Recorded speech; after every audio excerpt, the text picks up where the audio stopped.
Hello, class. Welcome back for today's lecture, April the 3rd. It's Friday. It's one last lecture going into the weekend. Yesterday, we talked about Martin Luther King and Rosa Parks and the start of these nonviolent protests. Now we're going to move along into 1957 in Little Rock, Arkansas. In 1957, early 1957, there was a conflict, kind of, following or as a result of the Brown versus Board of Education decision by the U.S. Supreme Court, ordering all schools to desegregate. Arkansas, a part of the Deep South, had some issues towards that movement.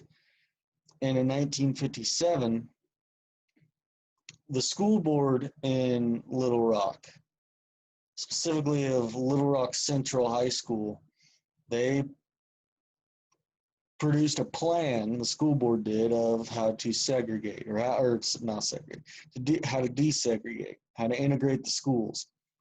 And in that plan, 1957 was the target year for this to happen. Remember, Brown versus Board happens in 54. And so by 57, they wanted to be desegregated.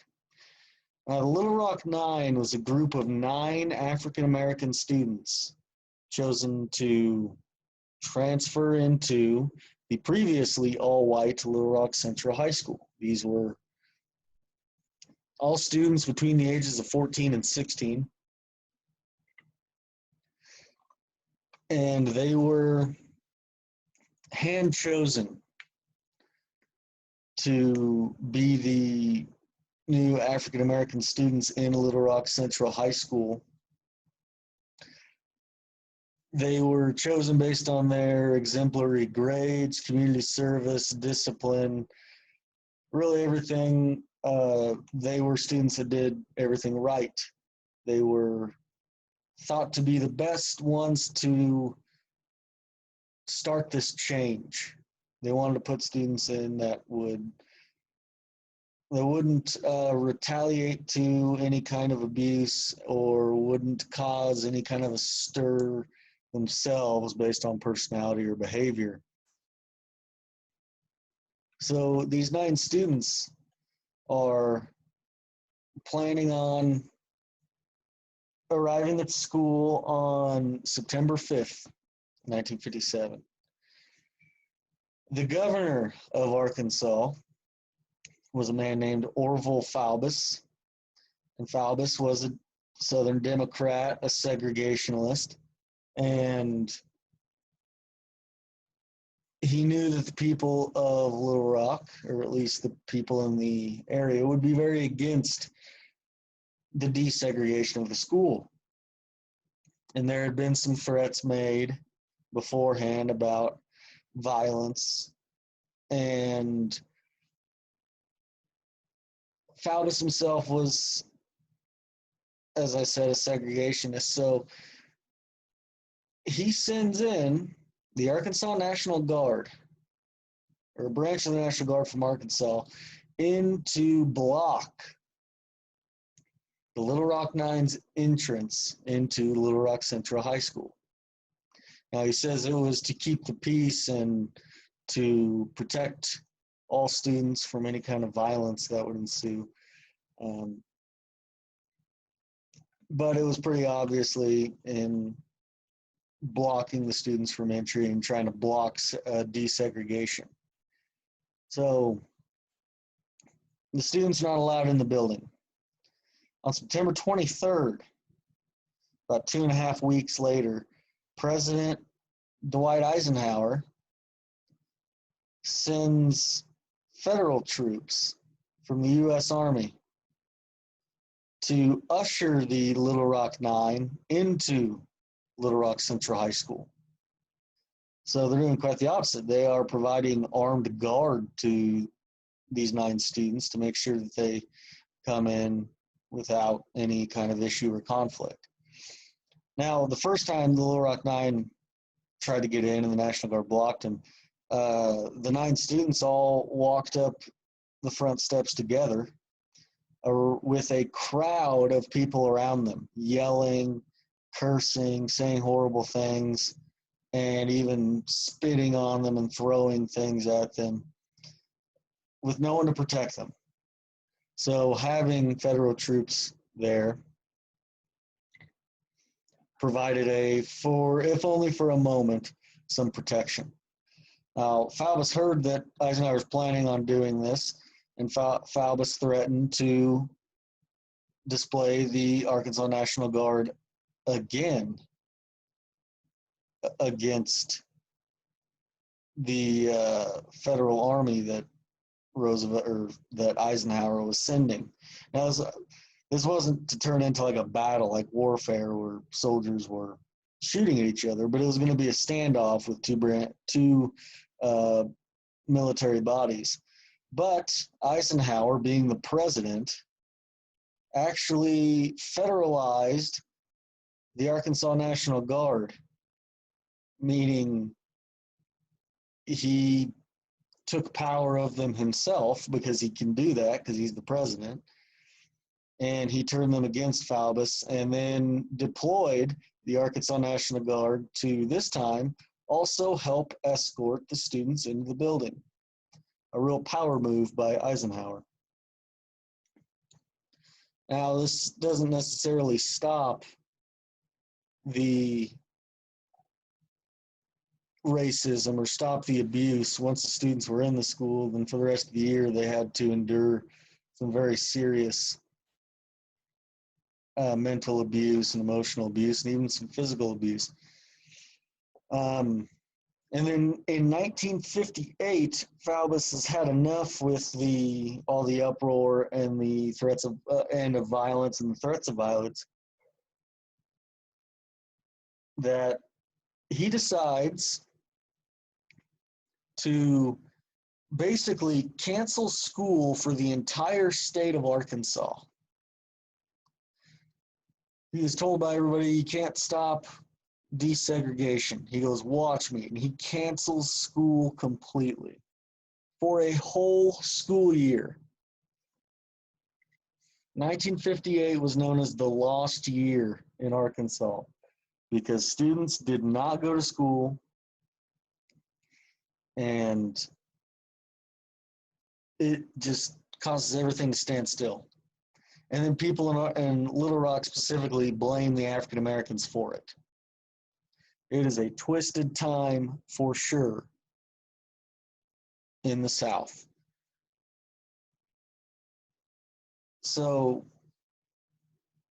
he stopped school for a full year. Teachers are still required to go to the building and prepare for when students return, because at the time, he didn't say when he called it, he didn't say school's canceled for the year. He said it is canceled until further decision. And then it just happened to go on the entire school year. And then teachers are laid off because they have to make cuts and they're not teaching anybody. And it just causes a huge conflict in Arkansas. Eventually, school is forced to be restarted the next school year. But as you can imagine, it also does not do anything to lessen the abuse that African Americans would face in the desegregation of schools. So that's the Little Rock Nine. Now, the Civil Rights Act of 1957 is passed. It is passed through both houses of legislature. And in it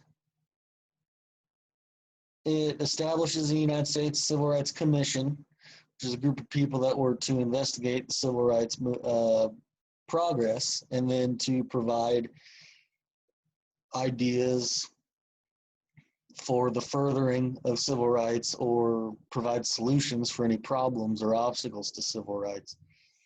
Any kind of violations would be thoroughly investigated federally because states, specifically southern states, were not doing anything to combat civil rights violations. And it also put laws in place that protected African Americans' right to vote. They've had the right to vote since the 14th Amendment, which was passed in the 1870s. But in the South, there were many things, as mentioned before, that hindered African Americans from being able to vote. Things like poll taxes and literacy tests and grandfather clauses, and just voter intimidation.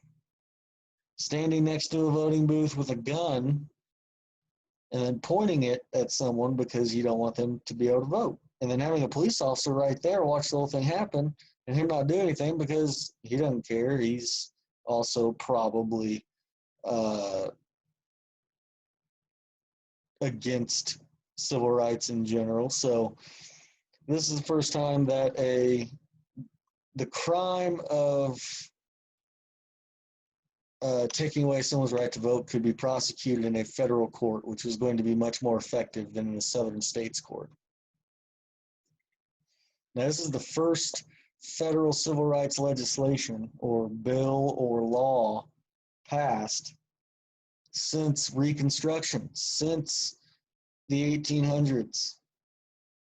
And the Civil Rights Act of 1957 has a lot of holes in it, and it has plenty of things that didn't get enforced. So the bill itself was not entirely all that effective, but it sets the tone for civil rights movement and civil rights laws and actions. And there's like 6 more civil rights acts passed after 1957, and it all passes off the back of this one. Now, the Civil Rights Act of 1957 is also notable because during the legislation of it, when the Senate was debating about whether or not to pass or defeat the bill, a Southern Democrat named Strom Thurmond from, I believe, South Carolina, got up and during the debate before the passage, because it became known that the Senate probably had the numbers to pass the bill. So Strom Thurmond did what is called a filibuster. A filibuster is basically talking a bill to death. They can't vote. If you are in the debate phase of a bill, you cannot pass on to the next stage, which is voting, until debate is done. And debate is not done until everyone is done talking, or until no one else has anything to debate about or talk about. Well, Strom Thurmond gets in front of the Senate, and he talks. And a filibuster is possible because you don't have to talk about anything actually in the bill. You could talk about literally anything. Strom Thurmond gets in front of the Senate and reads from the Declaration of Independence, reads it from start to finish. He reads American election laws in alphabetical order out of an encyclopedia. He reads George Washington's farewell address. He reads the Bill of Rights. He filibusters for 24 hours and 18 minutes. 24 hours. He stood on his feet and he talked it down. Now, the point of this is eventually a senator may get sick of it and decide to adjourn or take a recess, which basically puts a pause on the passage of the bill.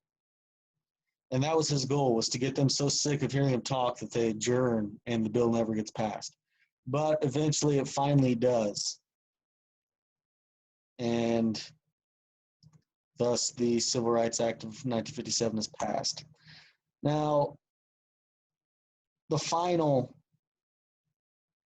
slide that we'll go over is about the Greensboro sit-in of 1960. Sit-ins were another form of peaceful protest or nonviolence.